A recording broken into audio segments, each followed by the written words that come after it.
talking about Islam. One thing you can say about Islamists is they are determined. But what they didn't count on is those of us on the right who are just as determined, and we will never give up. And that goes for our mates across the pond. My next guest is a man who loves freedom and loves his country. And he loves freedom so much that he and his cousin Tommy Robinson started a group to defend liberty for freedom lovers everywhere, the English Defense League, better known as the EDL. And he's no stranger to Real Talk. It's my great pleasure to give a Real Talk welcome back to Kev Carroll.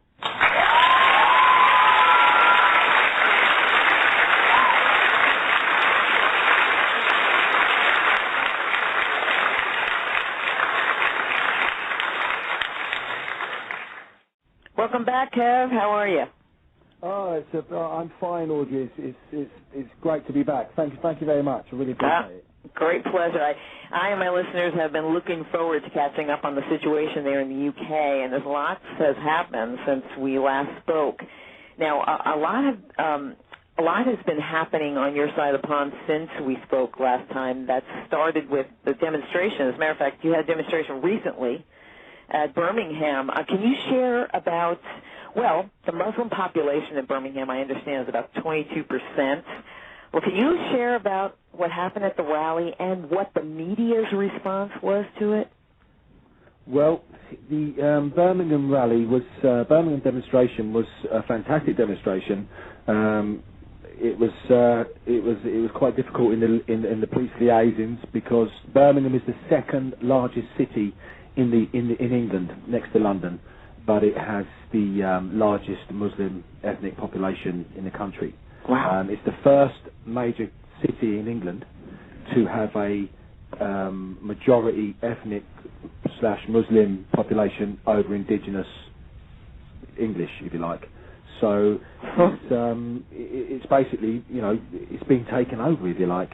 Yeah. If you take that on a bigger picture, a bigger scale, tick-tock goes to grandfather clock. As that goes on and moves forward, each town and city, that's the demographics. It will just happen naturally, and that's what's happening. So there's been such a vast amount of terrorists and Islamists that have come out of Birmingham, Sparkbrook, and Alum Rock, these places in Birmingham, that it's unbelievable. It's very hard to get your head round. And they put up security cameras all through Birmingham, and then the Muslims kicked up such a fuss, the Islamic community kicked up such a fuss about these cameras, that they then removed them. Really? Services moved them. You're kidding. Yeah, I couldn't make it up. And now we're insisting that they're being put back in because all the recent terrorists that keep coming out of Birmingham are coming from these areas in Birmingham. So the demonstration went fantastic, but part of the reason we was at the demonstration was because six terrorists that had just been recently jailed for life, that were planning to blow up our demonstration in Dewsbury last year on Armed Forces Day, the 29th of June. Wow. I was speaking at that demonstration. That's on YouTube. Tommy couldn't make it that day, he had family commitments. So, unbeknown to us, whilst we were at that demonstration, there were 6 Muslim males driving in a car on their way to the demonstration with an IED in the boot of the car with bolts and ball bearings, shotguns. This is what's going on. They had 2 samurai swords, machetes. They bought brand new ultra-sharp knives in these blocks, and there was no mobile phones. Their plan was to drive the car into the demonstration, detonate the IED, cause mass panic and confusion, and everyone would be running around left, right and centre and screaming, as you can imagine. Then they would shoot with the sawn-off shotguns. Ideally, they would probably take myself out and Tommy if he was there. Dispatch myself and Tommy with the firearms, and then just slash with the samurai swords and knives and the axes and kill and behead as many people as they can. Now that was the plan. But unfortunately for them, and fortunately for us, that when they were insuring the vehicle, they only insured it for that day.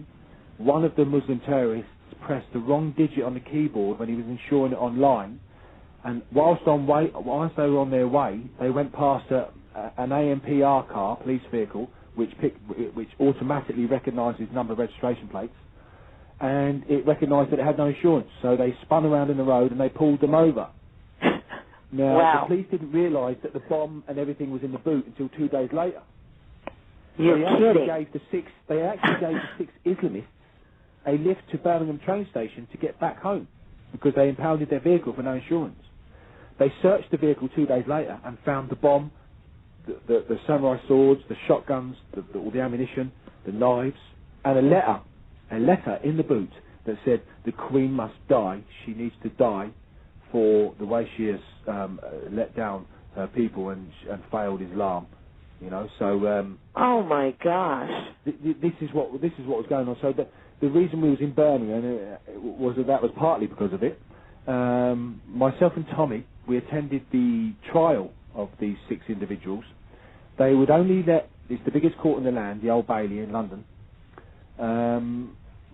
They would only allow myself and Tommy into the court, into the public gallery, but they allowed 25, 30 Islamists, friends of these individuals, these terrorists. During one of the breaks, when we were going out for a recess, they tried to attack us on the stairwell, but myself and Tommy just stood our ground and backed them up. Gosh. It's the only thing they know how to do is attack in vast numbers against when you're in 1 or 2s. You know, that's the odds they like. Sure. We expected it, so we was ready for it.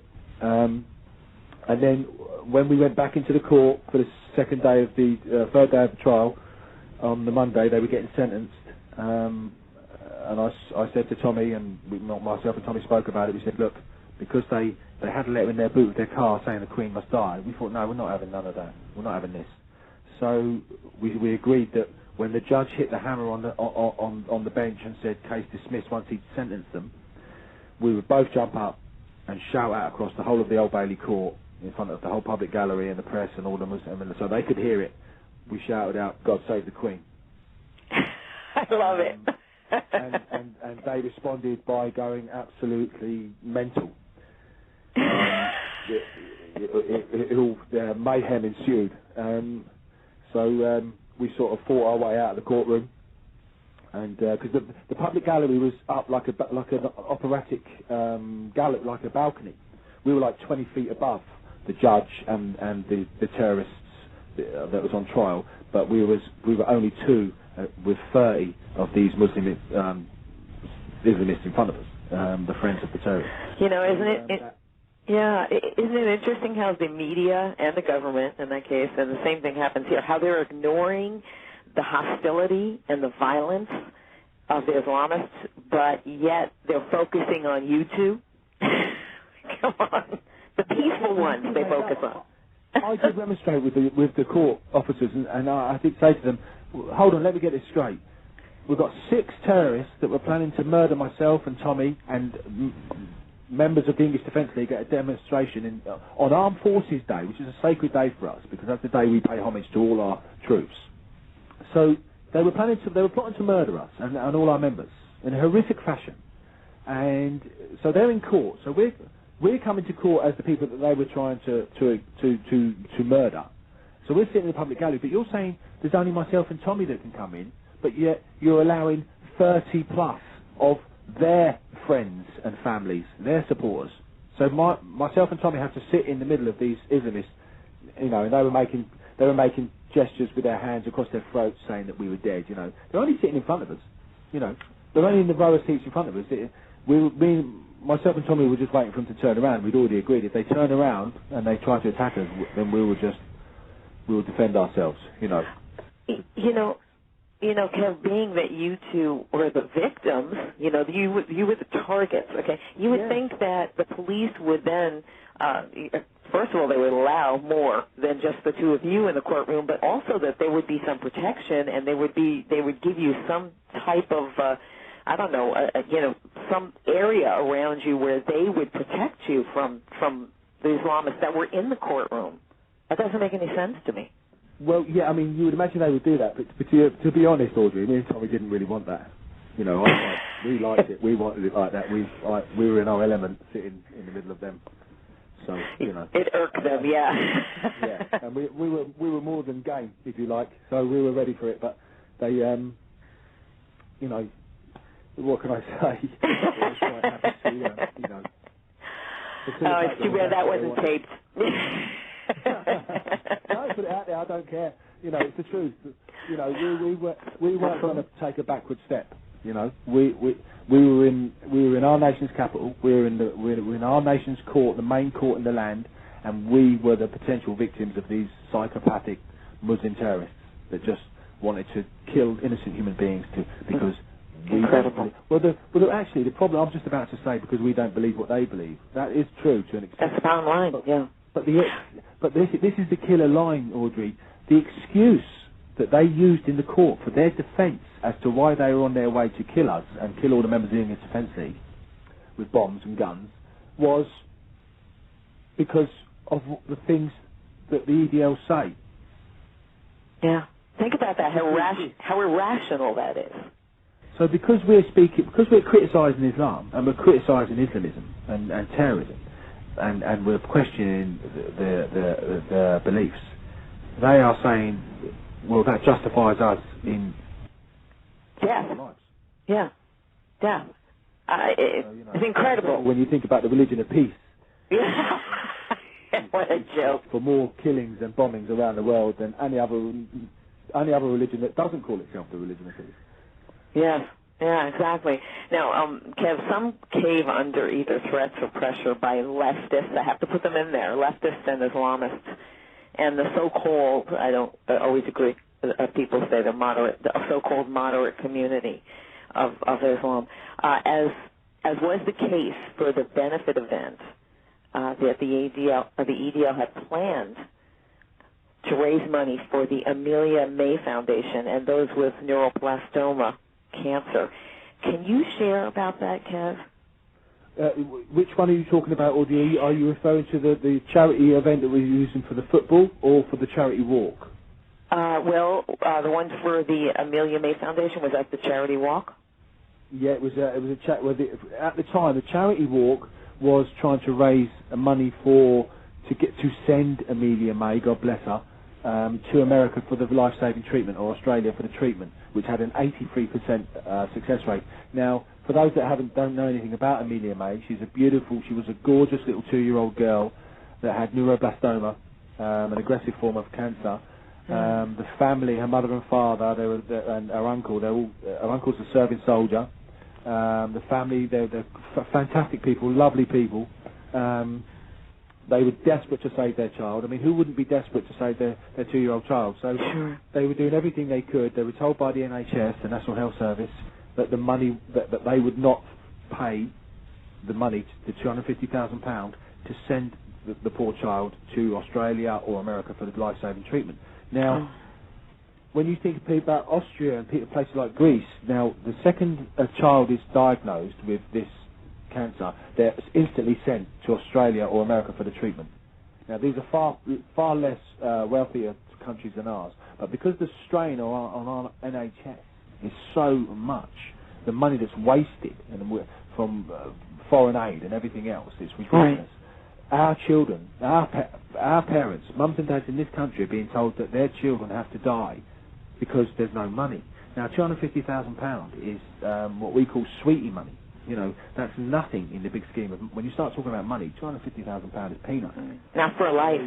Yeah. Yeah, for a 2-year-old child's life. Now, my argument was, and I made this comment at my speech in Birmingham, that if it was David Cameron's, the Prime Minister's daughter, and he took her to the doctors, and the doctors, could you imagine the doctor saying to him, well, look, Mr. Cameron, I'm so sorry, but the NHS is broke, and we haven't got the £250,000 to save your 2-year-old daughter's life. So our suggestion is you go home and you enjoy the next 6 months as best you can with your child.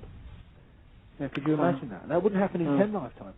No, I agree. Cameron, and because Amelia May Davis's parents are working class, just ordinary, decent people. Right. It was okay to say that to them.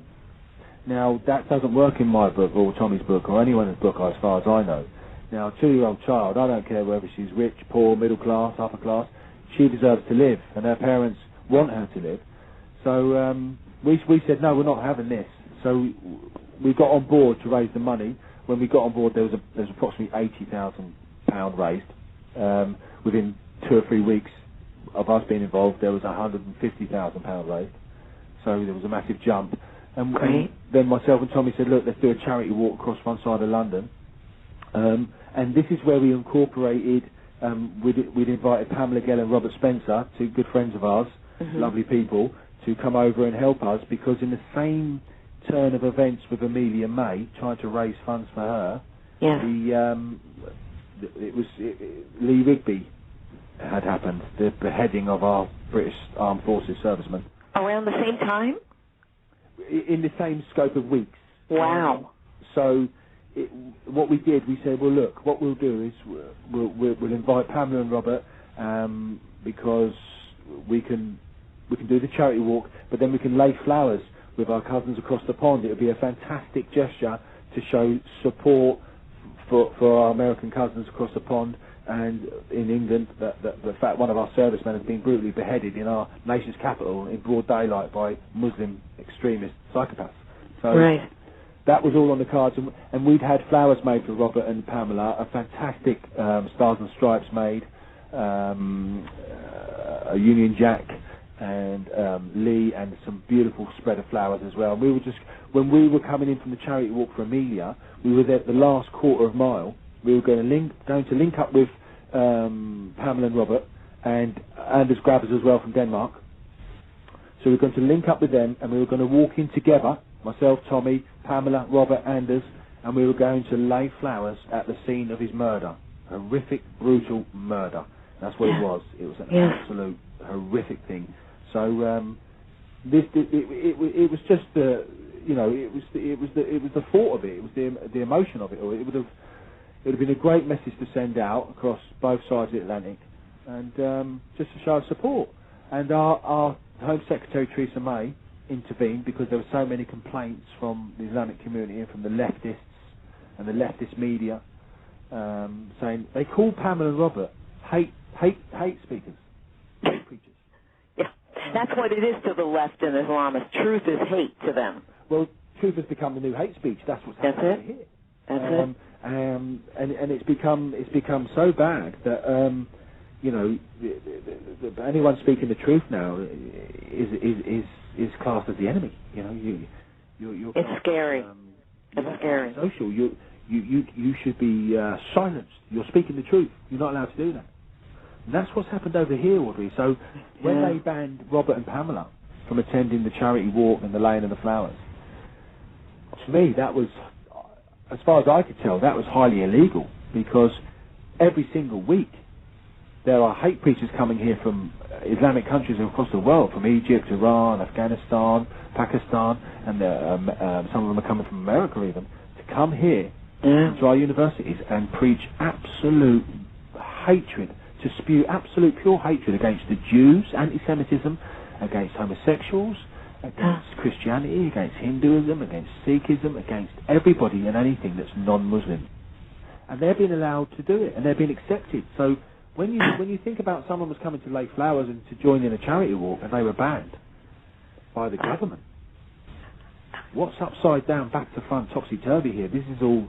This is how far out of sync we've become. It's no disrespect to the British people, but I mean, it's almost as if your government is as insane as ours is right now. I mean, your Home Secretary, Theresa May, if I'm correct, said that having Pamela and Robert come there would be not conducive to the public good. Well, don't you have a hate preacher that lives there? We have loads. We have lots of hate preachers. We had Omar Bakri. It took us over a decade to get rid of him. We had Abu Hamza. We've got Anjam Chowdhury. We have absolutely dozens of them.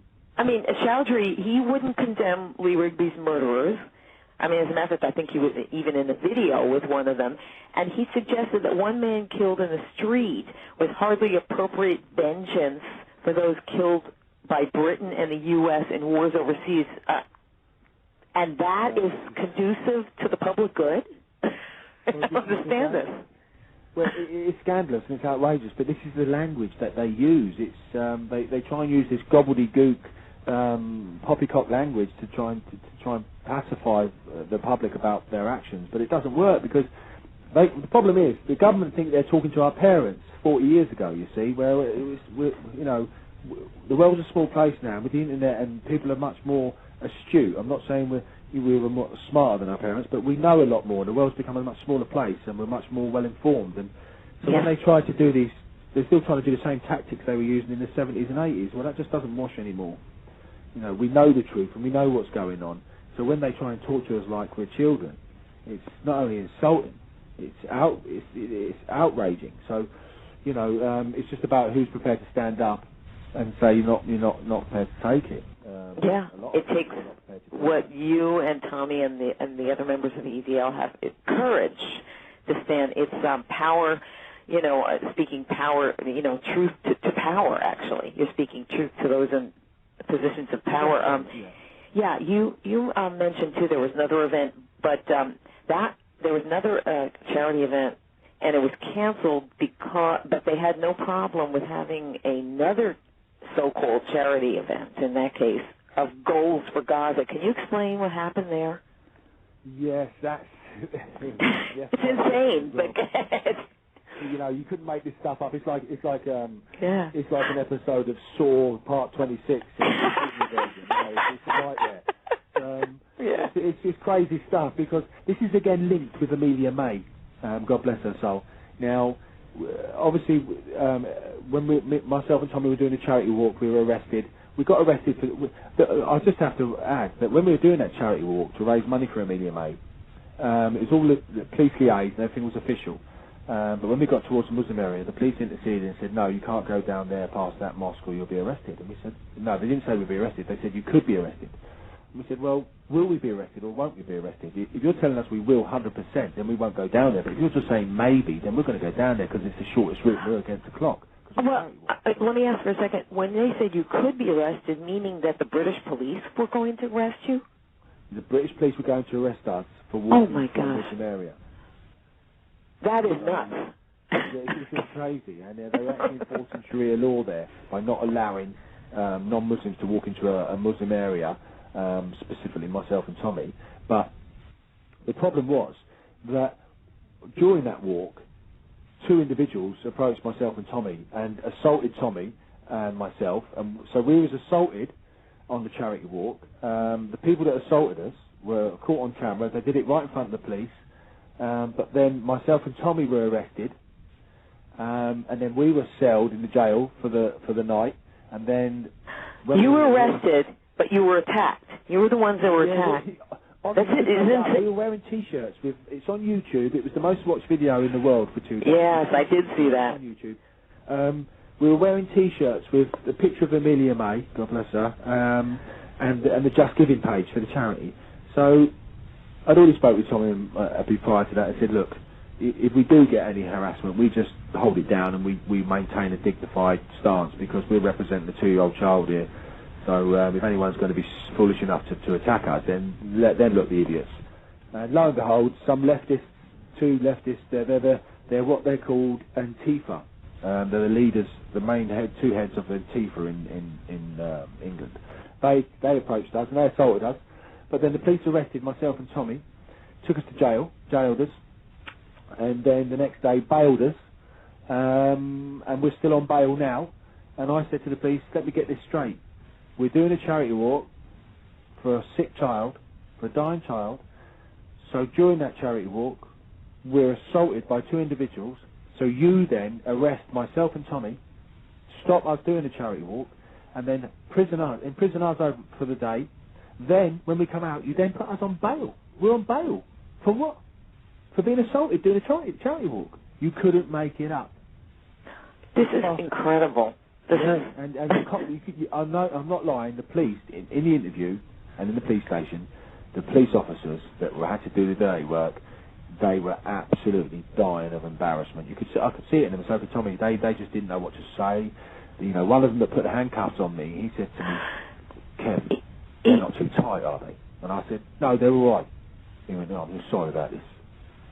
Oh my gosh! So this is. I mean, I'm just jumping to a conclusion here, but is this something coming from Cameron's government? I mean, his administration there. I don't understand. It sounds like they don't want to do it. No, some of the cops, most of the cops don't. You know, they know the score. They have to deal with the fallout of what's going on every day, but they're not allowed to have any comment or their job's in jeopardy. So they're not allowed to say anything, not allowed to do anything. They're not allowed to speak to the press or speak to anybody else. They're not allowed to agree or disagree. So they've muted the police force in a way. They've politicised them, but they've muted them at the same time. So it's one of those things. So what I was saying to you about the charity walk. So this was the whole thing. So when we did this charity walk, you know, trying to raise this money. Unfortunately, Amelia May passed away the following Friday.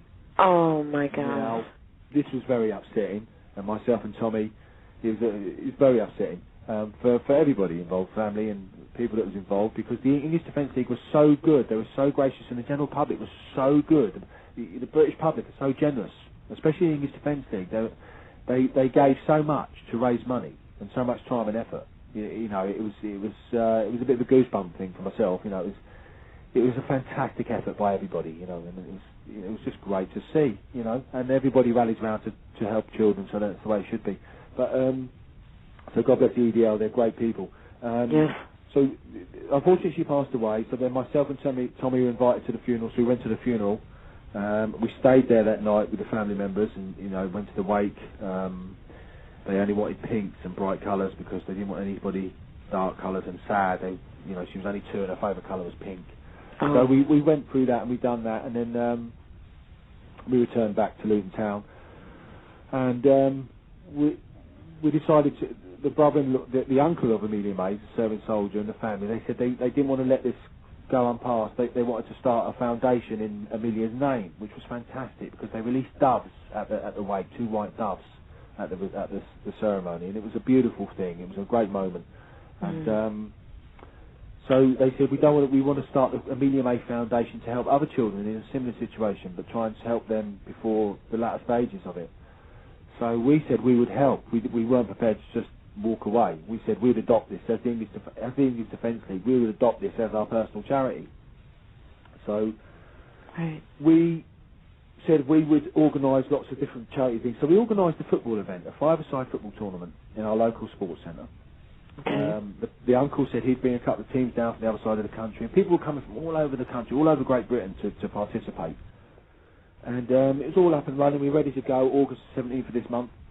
But there were so many complaints from the Islamic community and from the leftists about us, the EDL, were organising a charity do at one of the sports centres in Luton Town, that the sports centre contacted us and said, no, we have to cancel it. Well, you know, myself and Tommy were livid. So I went up there the other day and I spoke to the manager, and he was a lovely guy, nice guy, with nothing to do with him. He was a very nice chap. He said, look, it's not nothing to do with me, it's the pressure, it's above my head. I said, yeah, that's not a problem. I said, well, it's just so outrageous that everyone should forget who we are. They should think about what we're trying to do, is to raise money for sick children.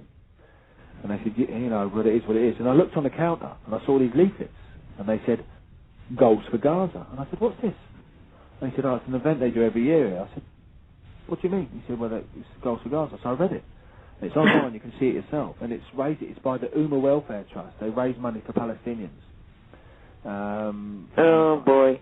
To free Gaza. Well, once we looked into it, and that's extremely political. I mean, that's extremely, that's stunning. That's huge. Yes, exactly. Yeah. Oh my God. So we've now put it on them and sent a letter to them saying, "Hold the phone here, sir, buddy. You're boycotting our charity event to raise money for sick children, whilst allowing a charity event to raise money for terrorists. No, we're not having that." So we're going to protest outside this Goals for Gaza centre, this sports centre, on the day they have this, if they don't cancel it. Excellent. Wow, what day do they have that event? That's this month? It's August. I think it's the 24th. The date. I've got the leaflet inside, Audrey. I haven't got it with me, but it's... That's okay. I'll check on... It's August Is it 17th or the 23rd? 29th. There it is. 29th, sorry. So, yeah, no, they said July 29th. Let me see. Sorry. Let me see. Yeah, No, so no, we'll that's... be there. We'll be Is it out, August 26th? August 26th. Yeah, That's Bank Holiday Monday. That's correct. right. We'll And that's... be out there, and we'll, the police they'll have to police it, and it'll be a policing nightmare for them.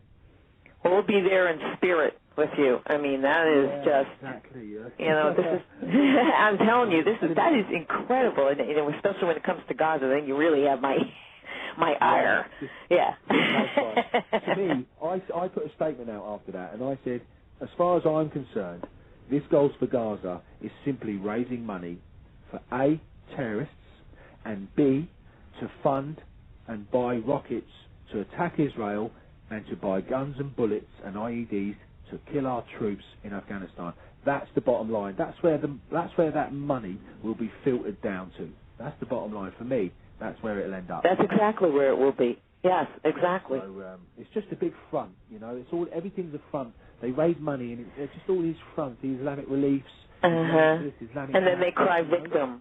Then they cry. Yeah, they're professional victims. They're professional, yeah. And they're all sport. They'd be the gold medalists.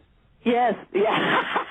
and they're also very good, in my opinion, of being government leeches. And isn't Chowdhury? Isn't he receiving? This is incredible. Isn't he receiving welfare off your tax dollars? About £40,000 a year. £40,000 a year?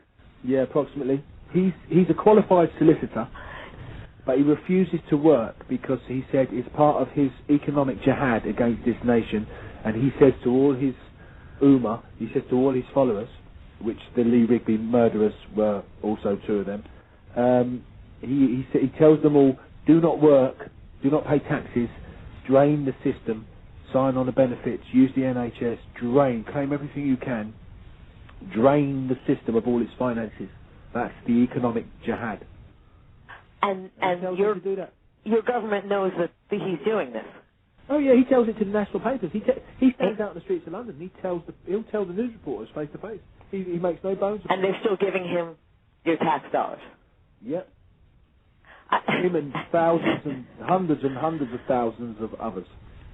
It is incredible. It's incredible. Yeah, you're right. You can't make this stuff up. You can't make it up.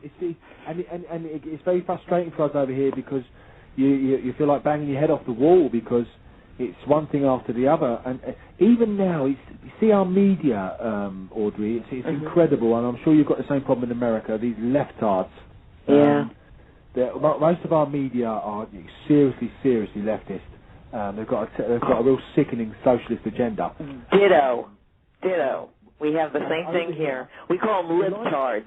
You call them leftards, we call them libtards. They're sickening because there's a lack of backbone, a lack of courage from them. But what they did since the Lee Rigby murder, this will give you an insight. This is it's psychological stuff, but this is what they do.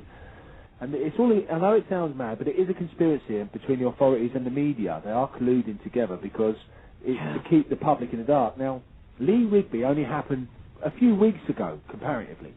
One of our armed forces members was decapitated, was butchered, horrifically butchered, in the streets of our nation's capital on the Wednesday afternoon at 2:30, 100, 200, 300 yards from the barracks.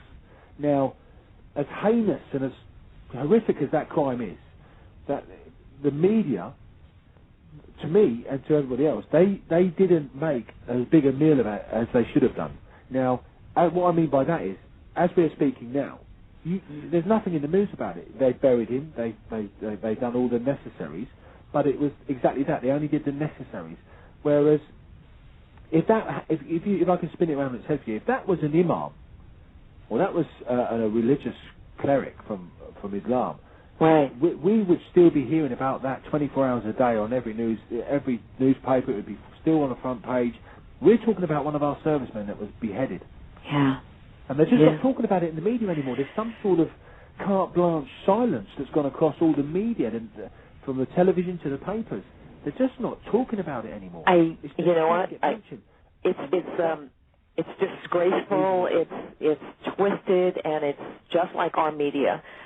who did not care about, the terror attack at Benghazi in September. And as a matter of fact, the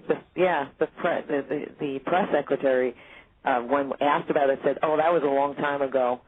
And so, to me, it's almost, if I could really stretch it, say it's almost treasonous when it comes to that here. Very treasonous. Yeah, it is. This is to dismiss it, to kick it to the long grass. That's the best way I can describe it. Yes, you're absolutely correct. I mean, it's incredible how the media is just in our case, we have a leftist in office, so he's right in the back pocket. He's their defense. And they make sure they don't put anything in the media that would make him look bad, and they could care less about those that are protecting their right for free speech. I mean, that's what our military does.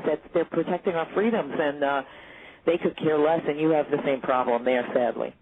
It's what they do, but what's important for us is that we know that the reason they're not putting it in the media is because they don't want to put any more pressure on the Islamic community in Britain, because the more they talk about it and the more they print about it, the more pressure socially and towards the Islamic community.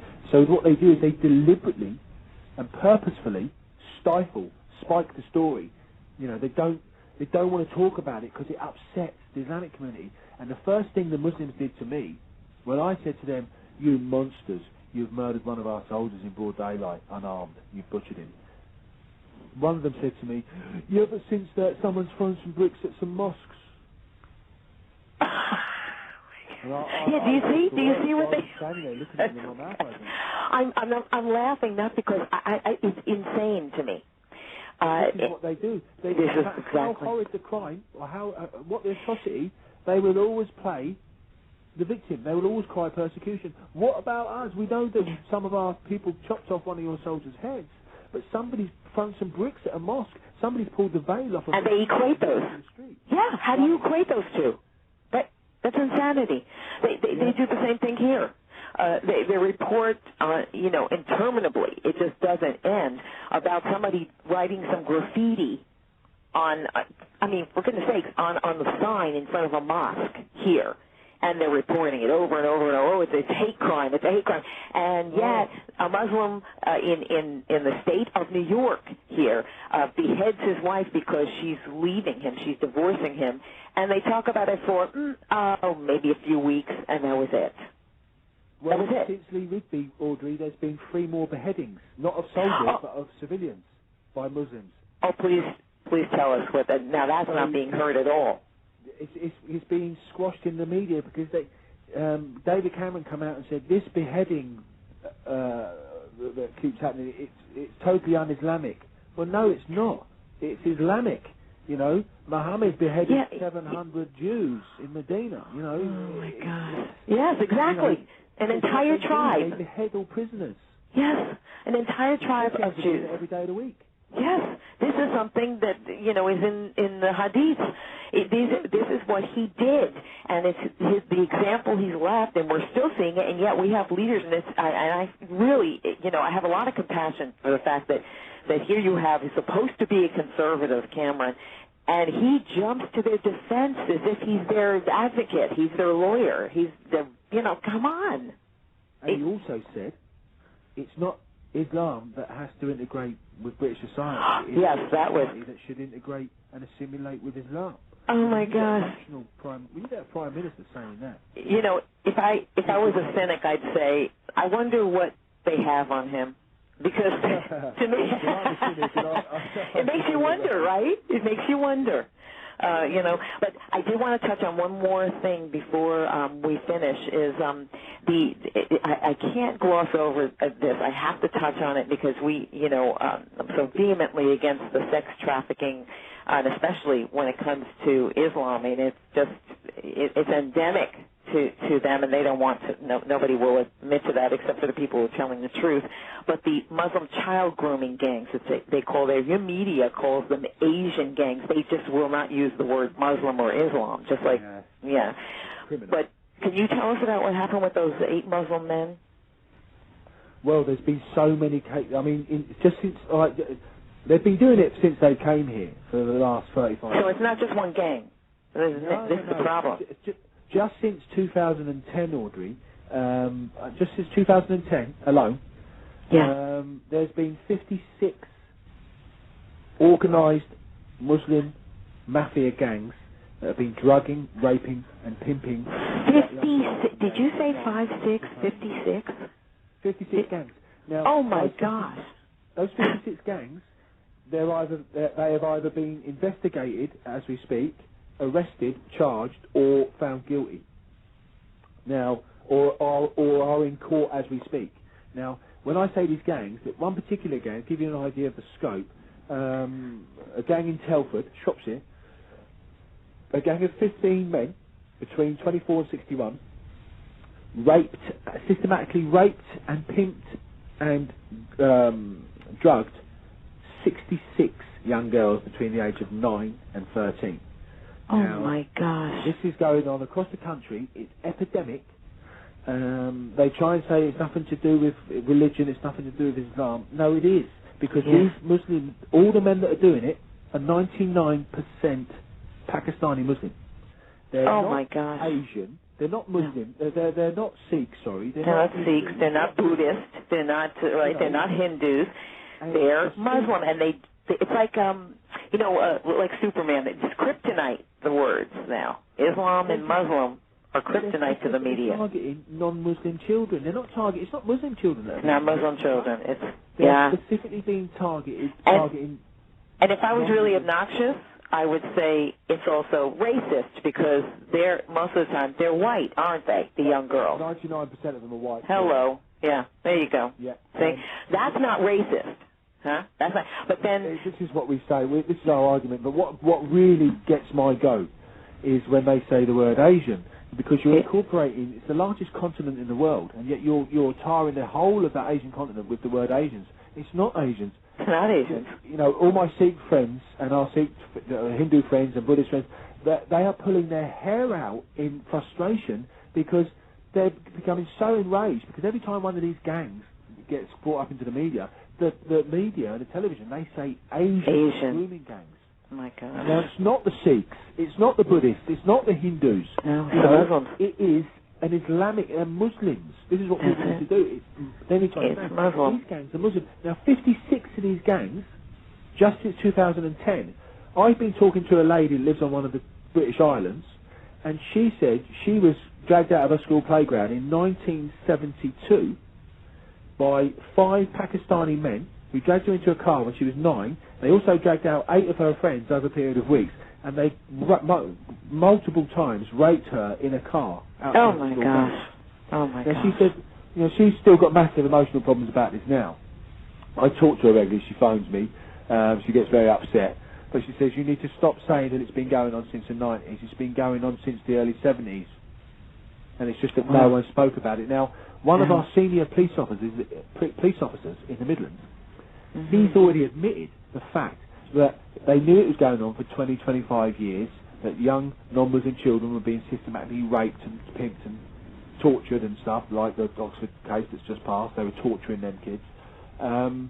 But they were so afraid, they were so worried about being called racist for trying to investigate it, that they didn't investigate it because they were too scared, for fear of being called racist.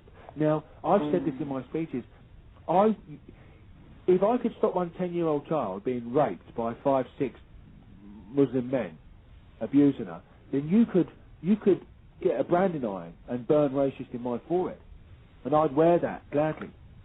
Right. If it stopped one child being raped. Exactly. Now, when you're talking about, these are the police, these are the people that are supposed to be protecting the public and the children, and they knew, they've admitted it, it's all on public record, they've admitted that they knew it was going on for 25 years, but they were too afraid to investigate it because they knew it was 99% Muslims, and they would be called racists for doing it. Oh my gosh! So the death, the raping and death of children, okay, that's not important, but being called a racist to them is worse than... This is than... what they've done now. This is what the left has done. They've made... I said it to someone a little while ago. I said, how did...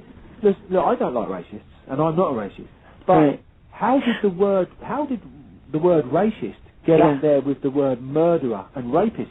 Yeah. Yeah. Well, Pedophile. it's insane. Well, you know, it's funny. I got to say that, you know, Paul Weston is now a regular guest on, which I want to make you a regular guest on the show, too, if you'll agree. Yeah, I know. He'll come back. Yes? Okay. Yeah, no, but I'm saying I want to have you back on regularly to give us some updates, okay? Yeah, that's no problem. You know, anything you want to touch base on. Sure. And, well, Paul says, he said it correctly. He said that the left is afraid of truth and the right is afraid of the left. And it's the truth. There's too many that are among us that are afraid of the left. Let them call you a racist. I don't care. I know I'm not a racist. Yeah. Well, I dispute that, to be honest with you, Audrey. I don't say the British public are afraid of the left. What I would say is that a lot of the British public are afraid of the government. Oh, no, I don't mean the British public. I'm talking about here, too. You know? Yeah, in general, because what they've done over here, they've manufactured a system, a society now where your job becomes... Yes, that's what I mean. Anything that they can spin on you, if you even stick your head above the parapet, the first thing they threaten you with is your job, your mortgage. That's it. I mean, they've started taking children off of English Defence League members now, saying that they're being raised in extremist households. Oh, my gosh. Well, see, that's exactly what he means, and that's what I mean also, is that they put you in fear because they take control of the system in such a way, you know, almost the narrative they take hold of, where now they make it very pragmatic how it hurts us. So thank God for the English Defence League, Audrey. Yes. That's all I can say. That's what I say. So, you know, if I've never done anything right in my life, it would be that. That's the best thing that could have happened. Because, well, you know, absolutely. You fight back. You can't just stand there and be somebody's punch bag. So, no, not at all. Now that's why I want the listeners, since the EDL is indeed in the vanguard of the fight for freedom and free speech in the West. Yes. Against leftists and Islamists. Can you please tell the listeners how they can follow, but even more importantly, how they can financially support the work of the EDL? How can they do that? Well, you know, like I say all the time, Audrey, it's a tough old business, and the opposition, the leftists and the Islamists, they have a bottomless pit of finance and support from Saudi and such places, but the likes of English Defence League, we have to do it on a shoestring, you know. So the best way to support us is if anyone can donate. We have a donate on our englishdefenceleague.org site. You know, some American people and people across Europe have been, you know, very good that way.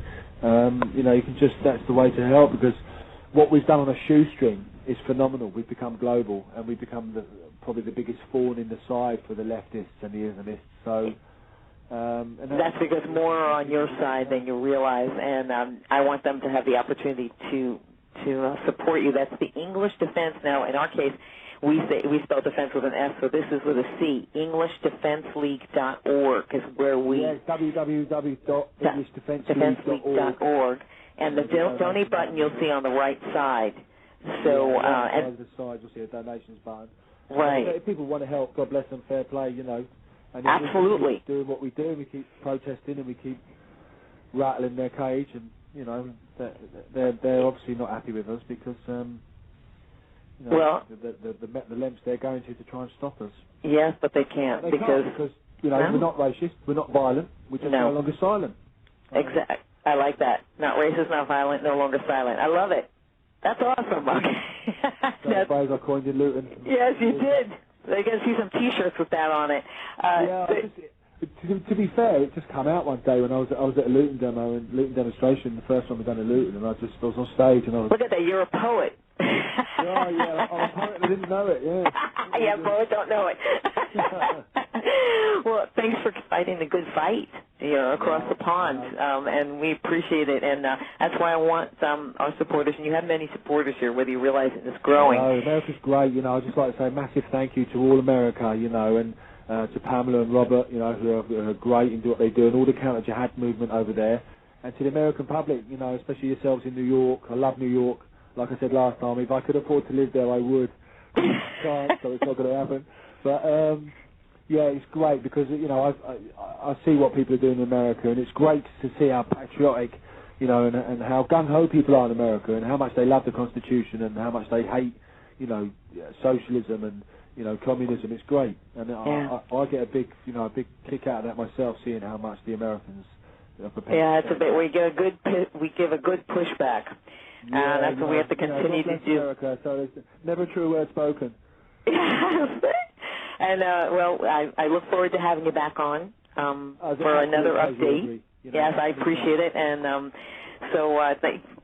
God bless you, God bless the EDL, and I will say, God save the Queen. Okay. God save the Queen. God bless all our troops. Yes, absolutely, on both sides of the pond. Home safe. That's all we say. Yes. Thanks so much, and I look forward to your return. Thank you very much. Sure. Bye-bye. God bless you. Bye-bye. God bless.